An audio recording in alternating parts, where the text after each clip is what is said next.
வணக்கம். எம்மனிய தமிழ்த்தாய் சொந்தங்களுக்கு இந்நேர வணக்கத்தை தெரிவித்துக் கொண்டு, தமிழீழ மக்களவைத் தலைவர் வி வினோகரன் இன்றைய நாள் 15ஆம் தேதி 2ஆம் மாதம் 2026ஆம் ஆண்டு எம்மனிய தமிழ்த்தாய் சொந்தங்களோடு நேரடியான கருத்தை வழங்க வேண்டும் என்ற நோக்கத்தோடு வந்திருக்கின்றேன். எம்மனிய தமிழ்த்தாய் சொந்தங்களே, இப்ப பார்த்தீங்களான்னு சொன்னால், கடந்த காலத்தில் பார்த்தீங்களான்னு சொன்னால், கடந்த காலத்திலே நிகழ்காலம் வரும் வரைக்கும் போட்டி நிலவும்.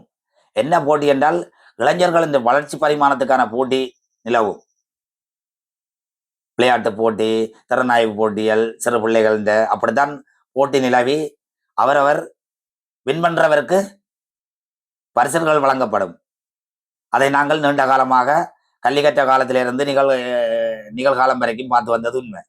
இப்ப பாத்தீங்கன்னா என்ன போட்டி நடக்கின்றால், பதவி சண்டை.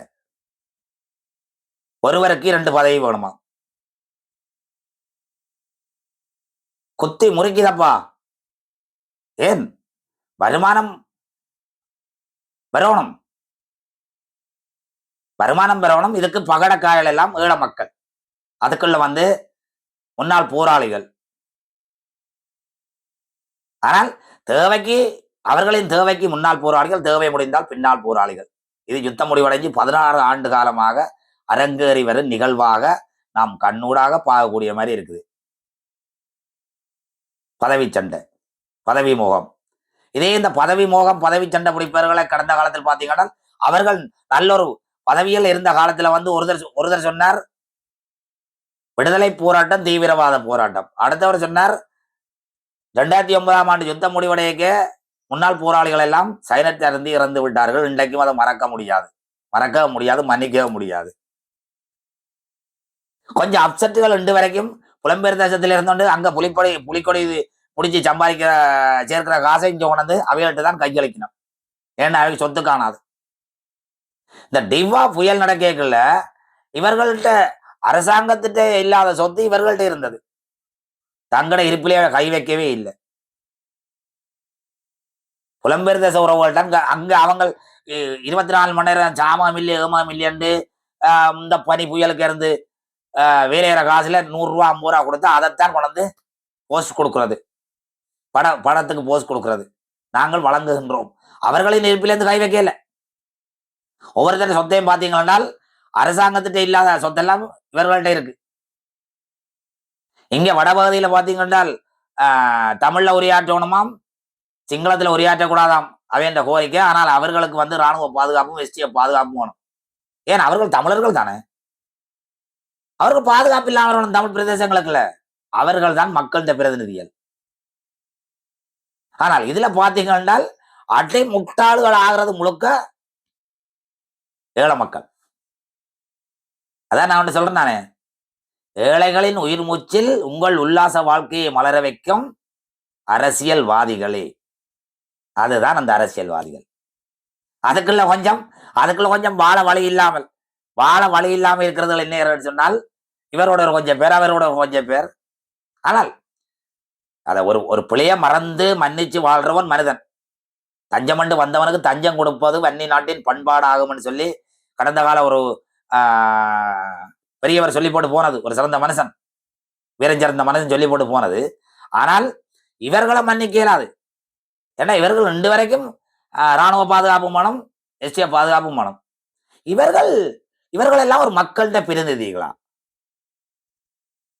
இவர்கள் தங்களுக்குள்ளே ஒற்றுமை இல்லை, தங்களே கொண்டு வழிநடத்த தெரியாதவர்கள். இவர்கள் எப்படி மக்களை கொண்டு வழிநடத்துவார்கள்? இன்னைக்கு இந்த தமிழரசு கட்சிக்குள்ள எத்தனை ஆண்டு காலமாக இந்த புலவு நடக்கும். என்ன பதவி சண்டை, பதவி முகம். சம்பந்தனையாம் இதே மாதிரிதான். தாண்ட மூச்சு பிரியும் வரைக்கும் தண்ட பதவியை விட்டு கொடுக்கல. வளர்ந்து வர சமூகத்தை எப்படி வளர்த்து விடணும்? யுத்தம் முடிவடைஞ்சு 16 ஆண்டு கடந்த உறவுகளே, இந்த தமிழரசு கட்சி நினைச்சிருந்தால் தேசிய தலைவரால் வளர்க்கப்பட்ட ஒரு முன்னாள் போராளியாச்சு அரவணைச்சு கொண்டு செலுத்தி பாராளுமன்றம் அனுப்பியிருக்கலாம், இந்த மாகாண சபை அனுப்பியிருக்கலாம். இன்றைக்கு கூட தமிழரசு கட்சியோட நின்று பிரதேச சபைக்கு கூட போராளிகள், உண்மையில தமிழீழ விடுதலை புலிகள் இருந்த போராளிகள் நிக்கல, வேற கட்சிகளோட நின்றுதான் பிரதேச சபைக்கு சென்றிருக்கணும். பிரதேச சபைகள் உறுப்பினராக இருக்கணும் நிறைய பேர். ஆனால் இவர்கள சாணக்கியம் அப்படி என்றால் தங்களுக்கு ஒரு இடையூறு வரைக்குள்ள முன்னாள் போராளிகள் என்ற வார்த்தையை யூஸ் பண்றது. தங்களுக்குள்ள ஒரு பிரச்சனை வரைக்குள்ள ஆனா முன்னாள் போராளிகளை யூஸ் பண்ணுவோம். அந்த பிரச்சனை முடிஞ்ச பிறகு பின்னால் போராளிகள்ன்றது இவர்கள சாணக்கியமான கொள்கை. தமிழர் கட்சியில சாணக்கியமான கொள்கை. இதே சத்தியலிங்க டாக்டர் வேணுமோ, சிவந்திரன் ஐயா வேணுமோ, சிறுகன் ஐயா வேணுமோ, இல்ல கடந்த காலத்துல இந்த சாட்சர் ஐயா வேணுமோ, எல்லார பற்றியும் எனக்கு தெரியும். எல்லாரோடையும் நட்டூடா பழகினான். 2020ஆம் ஆண்டு சத்தியலிங்க டாக்டர் எனக்கு சொன்ன கதையும் எனக்கு ஞாபகத்தில் இருக்கு. நான் மறக்க இல்லை. மௌனியா மட்டும் தான் இருக்கிறார். நான் அந்த முன்னாள் போராளிகளை அரவணை சொல்லாம் என்று ஒரு கேள்வி கேட்டதுக்கு மௌனியா காரியாலயத்தில் சொன்னவர், முன்னாள் போராளிகளை நாங்கள் அரவணை சென்றால் எங்களது கட்சிக்கு பிரச்சனை வரும். நான் மறக்க இல்லை. எனக்கு நேரடியாக சொன்னவர். இதே சிவன் டாக்டரும் இன்றைக்கு கூட வசதியா இருக்கிறார். அந்த போராட்ட வரலாறு வச்சுதான் அவர் வசதியா இருக்கிறார். ஆனால் அவரும் ஒரு சிறந்த மனிதன் அல்ல. தனக்கு தேவை வரும்போது அன்பாக கூப்பிடுவார், இயக்க பேர் சொல்லி கூப்பிடுவார். என்னையெல்லாம் அப்படித்தான் அழைப்பார், இள செல்வம் தான் அழைப்பார். ஆனால் அவரால் எந்த போராளிகளும் நட்பயன் பெற்றதில்லை. அல்ல அவர் இந்த காலத்துல கூட 4 போராளிகளை உள்வாங்கி இருக்கலாம், உள்வாங்கி ஏதோ ஒரு நிலைமைக்கு உயர்த்தி விட்டுருக்கலாம். கடைசி வந்தாலும் இவர்களுக்கு அந்த நற்சிந்தனை இல்லை. இவர்களுக்கோ இல்ல தமிழ் தேசிய கூட்டமைப்பு அந்நியால உருவாக்கப்பட்ட தமிழ் தேசிய கூட்டமைப்பால ஆரம் அப்படி நினைக்கல. ஆனால் அந்த நாங்கள் அப்படி நினைக்கிறோம் என்றால் அந்நியால உருவாக்கப்பட்ட கட்சி தான் இந்த கட்சின்னு தான் நாங்கள் உலக காலம் இவர்களை அடையாள சின்னமாக கொண்டு செலுத்தினாங்க. ஆனால் காலம் போக போகத்தான் வேற சுய ரூபங்கள் எங்களுக்கு விளங்கினது. அது 2020ஆம் ஆண்டுல நாங்கள் ஒரு பேட்டி கொடுத்திருந்த, நாங்கள் மீடியாவோட ஒரு பேட்டி கொடுத்திருந்தாங்க. விஸ்வரூபத்தை கண்டுதான் அந்த பேட்டி கொடுத்திருந்தாங்க.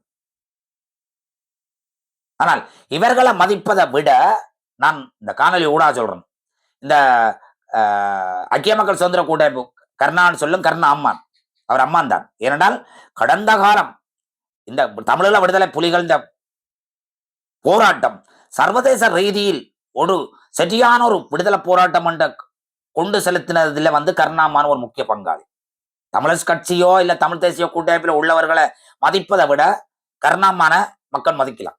எனக்கும் அவருக்கும் இது சம்பந்தம் இல்லை. நான் அரசியலுக்கு எனக்கு சம்பந்தம் இல்லை, அரசாங்கத்துக்கு எனக்கு சம்பந்தம் இல்லாதால் நாங்கள் தமிழீழ மக்கள் அமைப்புன்றது முன்னாள் போராளிகள், தமிழீழ விடுதலை புலிகள் முன்னாள் போராளிகள் தான் இந்த அமைப்பு பதிஞ்சு வச்சுக்கிறோம். ஜாப்பிலே முன்னாள் போராளிகள் தான் நாங்கள் இந்த அமைப்பின் அங்கீகாரம் பெற்றிருக்கிறோம். இந்த இலங்கை அரசாங்கத்தால் நான் உண்மைகளை உறக்க சொல்றேன் உறவுகளை.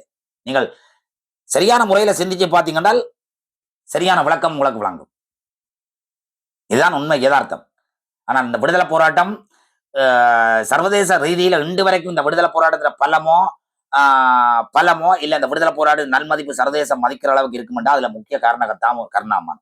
அது தவறு இல்லை, அது அப்பாற்பட்ட பிரச்சனை, அதை நான் இதுல கூறவே இல்லை. ஆனால் கடந்த காலத்துல இருந்து இந்த விடுதலை போராட்டத்துக்கு, இந்த தமிழக விடுதலை புலிகளோட போராட்ட வளர்ச்சிக்கு ஒரு முக்கிய காரணகத்தாவா திகழ்ந்த ஒரு ஆணிவேர் கருணாமானும் கூட. இதுல மாத்தியானே சொல்லுவேன் ஆரம்பகால இயக்க வளர்ச்சிக்கு. இதுதான் உண்மை, யதார்த்தம். ஆனால் தமிழர் கட்சியை பின்தொடர்ந்து போறீங்களோ முன்னாள் போராளிகள் என்று நீங்கள், அதாவது நாயன்னு சொல்ல மாட்டேன், நாக்கி நல்ல நன்றி இருக்கு, வேற எதையும் தான் சொல்ல வேண்டிய தேவை இருக்கு. இதுல நிறைய கூட பார்த்து நான் ஒரு முன்னாள் போராளி பேட்டி கொடுக்குறாரு.